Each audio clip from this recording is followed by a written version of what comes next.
اعوذ باللہ من الشیطان الرجیم بسم اللہ الرحمن الرحیم۔ سورہ بقرہ آیات نمبر 83 تا 88 میں بنی اسرائیل کو یاد دلایا گیا کہ انہوں نے اللہ سے کیے گئے اپنے عہد توڑ ڈالے۔ نہ صرف یہ کہ اپنے ہی بھائیوں کو قتل کرتے رہے بلکہ اپنے انبیاء تک کو قتل کر دیا۔ یہود کا کہنا کہ ان کے دلوں پر غلاف چڑھے ہوئے ہیں اس لیے ایمان نہیں لاتے۔ وقت یاد کرو جب ہم نے بنی اسرائیل سے عہد لیا تھا کہ اللہ کے سوا کسی کی عبادت نہ کرنا اور ماں باپ سے نیک سلوک کرنا اور قرابت داروں، یتیموں اور محتاجوں کے ساتھ بھی حسن سلوک کرنا اور لوگوں سے نیکی کی بات کہنا اور نماز قائم کرنا اور زکوٰۃ ادا کرتے رہنا۔ تم میں سے چند لوگوں کے سوا سب اس عہد سے پھر گئے اور تم لوگ ہو ہی روگردانی کرنے والے۔ جب ہم نے تم سے یہ عہد لیا تھا کہ تم آپس میں ایک دوسرے کا خون نہیں بہاؤ گے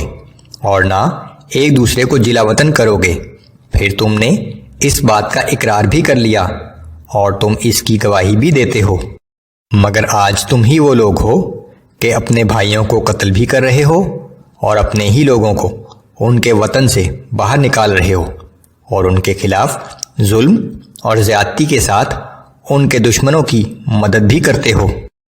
اور اگر تمہارے بھائی لڑائی میں قیدی بن کر تمہارے پاس آ جائیں تو ان کا فدیہ دے کر چھڑا بھی لیتے ہو، حالانکہ ان کو جلا وطن کرنا ہی تم پر حرام کر دیا گیا تھا۔ اگر تمہیں ہمارے احکام کا اتنا ہی خیال ہے تو تمہیں چاہیے تھا کہ انہیں جلا وطن ہی نہ کرتے تاکہ نہ لڑائی کی نوبت آتی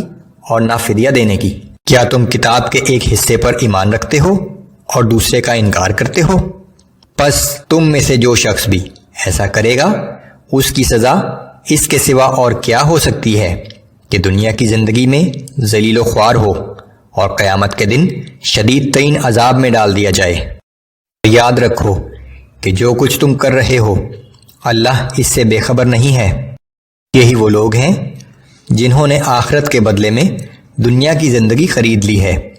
پس نہ ان پر سے عذاب میں کمی کی جائے گی اور نہ ہی ان کو مدد مل سکے گی۔ اور بے شک ہم نے موسیٰ علیہ السلام کو کتاب یعنی تورات عطا کی اور ان کے بعد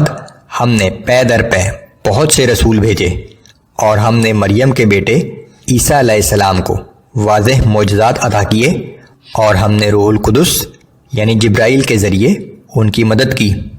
تو کیا یہ امر واقعہ نہیں